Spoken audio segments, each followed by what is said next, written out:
కులం ఉంది. ఆ కుల మతం ఇప్పటితో పోదు. దాన్ని భూస్థాపితం చేయాలంటే బాబాసాహెబ్ అంబేద్కర్ రాసిన రాజ్యాంగం, ఆయన చూపిన సిద్ధాంతం ద్వారానే పోతుంది. అందుకే జై భీమ్ అనే పదం చాలా గొప్పది. మతోన్మాద శక్తులకి, ఆర్ఎస్ఎస్ శక్తులకి జై భీమ్ నినాదం అంటే భయం. ఆ జై భీమ్ అంటే ఎవరు? బాబాసాహెబ్ అంబేద్కర్. స్రవంతి అక్కడ కూర్చుంది, కువైట్లో కూర్చుని ఇక్కడ వినిపిస్తుంది. ఈ రోజున జై భీమ్ అనగానే వీడెవడరా? అంబేద్కరిస్ట్ మాత్రం అనగలడు. ధైర్యం గలవాడు మాత్రం అనగలడు. రాజ్యాంగాన్ని చదువుకున్నవాడు మాత్రం అనగలడు. మనిషిని గౌరవించే తత్వం ఉన్నవాడు మాత్రం గలడు. కులాన్ని నిర్మూలించేవాడు మాత్రం మాట్లాడగలడు. ఇవన్నీ చాలా పెద్ద పదం అది. జై భీమ్. మీరు హల్లెలూయా అనే అనుకోండి, కాదన్న కానీ జై భీమ్ అంటకుండా నేర్చుకోండి. ఒకసారి అనండి జై భీమ్ అని అంటల్లో అందరూ. అదే దేవుని పాత్ర కుమిలిపోయినా నలిగిపోయినా పాట పాడమంటే పాడతారు. పక్కనోడు కుమిలిపోతుంటే చూడరు. అవునా? ఆవేదనంతా పోరాట సెగలై ఊరూరు చుండూరు మండుతుందిలే, రక్తధారలే ఉదయతారలై వికసించులే ఆత్మగౌరవం దళిత, వికసించులే ఆత్మగౌరవం. మా అక్క చెల్లెలు నవ్వుకుంటున్నారు, ఏంటో కుమిలిపోయినా నలిగిపోయిన పాటని ఈ రకంగా మార్చాడని. కలేకూరి ప్రసాద్ అని మనవాడు మహోన్నతమైనటువంటి వ్యక్తి, చుండూరులో మన మీద జరిగిన దాడుల్లో ఈ పాటను ఆ విధంగా రాశాడు. పచ్చని చేలు నెత్తురులే పారే, ఊరంతా వల్ల కాడు చేసినారులే, మనుషులను పట్టి పశువుల్లా కట్టి. ఆ పాటని ఈ పాటగారు మార్చారు. అంటే మన మీద జరిగిన దాడిని ఈ పాట రూపంలో. తమ్ముడు నేతలు నాని మంచి పాట పాడాడు. ఇంతవరకు ఆయన ఫైటర్ అనుకున్నా కానీ సింగర్ అనుకోలే. ఇక్కడికి వచ్చిందా తెలిసింది. మేము కోరేది ఒకటే, ఇప్పుడు ఈ ఊర్లో ఈ ప్రాంతాల్లో ఒక వ్యక్తికి అనారోగ్యం చేసినా, లేకపోతే ఒక వ్యక్తి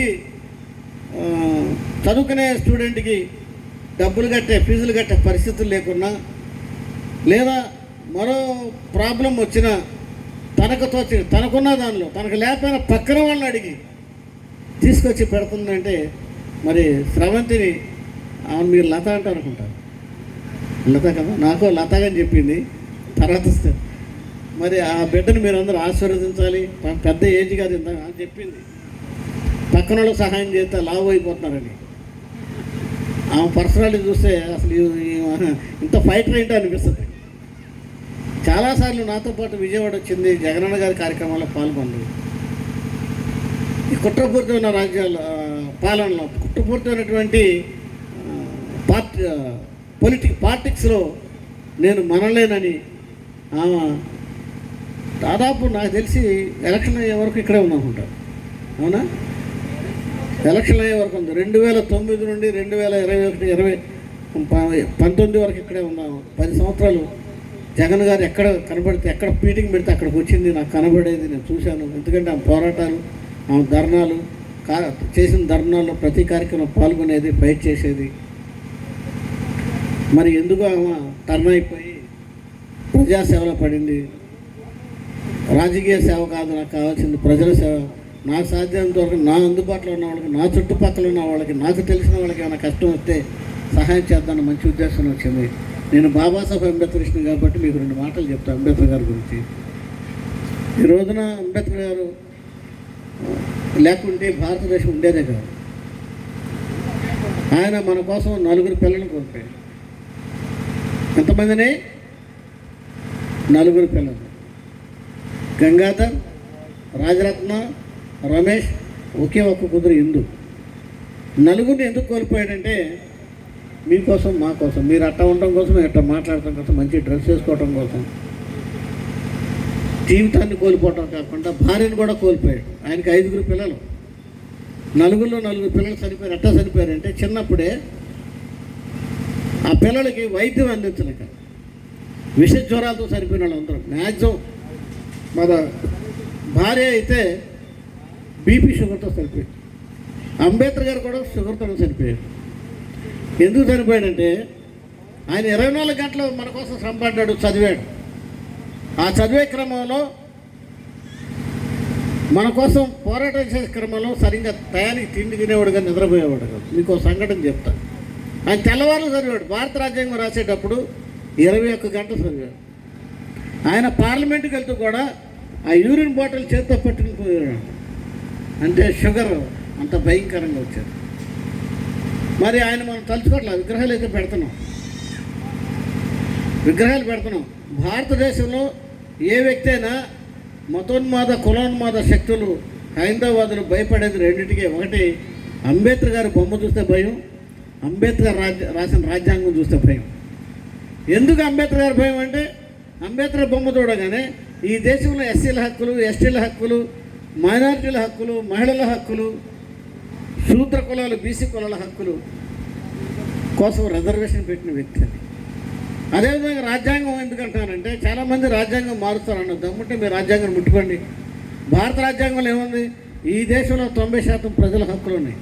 శూద్ర కులాలంటే అంబేద్కర్ గారు కేవలం మాలామాదిలకు పోరాటం చేశారంటారు, కానీ మాలామాదిలకు చేసింది చాలా తక్కువ. అంబేద్కర్ గారు మాలామాదిలకు చేసింది చాలా చాలా తక్కువ. అంబేద్కర్ గారు రాసిన రాజ్యాంగం ద్వారా ఎక్కువ అనిపిస్తుంది వాళ్ళే. ఈ దేశంలో 140 కోట్ల మంది ప్రజలకి ఓటు హక్కు కల్పించింది బాబాసాహెబ్ అంబేద్కర్. ఈ దేశంలో 140 కోట్ల మంది ప్రజలు ఈరోజు అనుభవిస్తున్నారంటే ఇక్కడున్న కమ్మలు కానీ, కాపులు కానీ, రెడ్లు కానీ, ఎలమలు కానీ, బీసీలు కానీ, యాదవ, గౌడ, కమ్మరి, కుమ్మరి, పద్మశాలి ఈ కులాలు కానీ, షెడ్యూల్ ట్రైబ్ గిరిజనులు కానీ, ఎస్సీలు కానీ వాళ్ళకి అందరూ హక్కు కల్పించి ఓటు కల్పించింది బాబాసాహెబ్ అంబేద్కర్ 1932వ సంవత్సరం 2వ రౌండ్ టేబుల్ కాన్ఫరెన్స్లో. అవన్నీ చెప్పాలంటే టైం పడుతుంది. మా గుణం ఇప్పుడే మీటింగ్ ఏర్పాటు చేస్తున్నాడు ఇక్కడ. ఆ రోజున అంబేద్కర్ గారు ఏంటో మీ అందరికీ స్పష్టంగా చెప్తాను. అంటే వీళ్ళకి తెలుసు అనుకో. మీరు ఒకటేనమ్మా, మీరు నిజంగా బైబిల్ ఫాలో అవ్వాలంటే మన తప్పులు మనం క్షమించుకోవటం కాదు, ఎదుటి వాళ్ళు తప్పు చేసినా సరే ఓర్పు సహనంతో ఉండి క్షమించాలి. అది క్రైస్తవం. మనం ఎన్ని తప్పులు చేస్తున్నా ప్రేమించుకోండి. మళ్ళీ మా అంత గొప్పవాడు మంచివాళ్ళు అనుకుంటాం. బైబిల్కి అది విరుద్ధం. నిన్ను వల్ల నీ పొరుగు వారిని ప్రేమించుకున్నాడు కదా. మన తప్పులు క్షమించుకుంటే మళ్ళీ ప్రేమించుకో. ఎవరితో తప్పు చేస్తే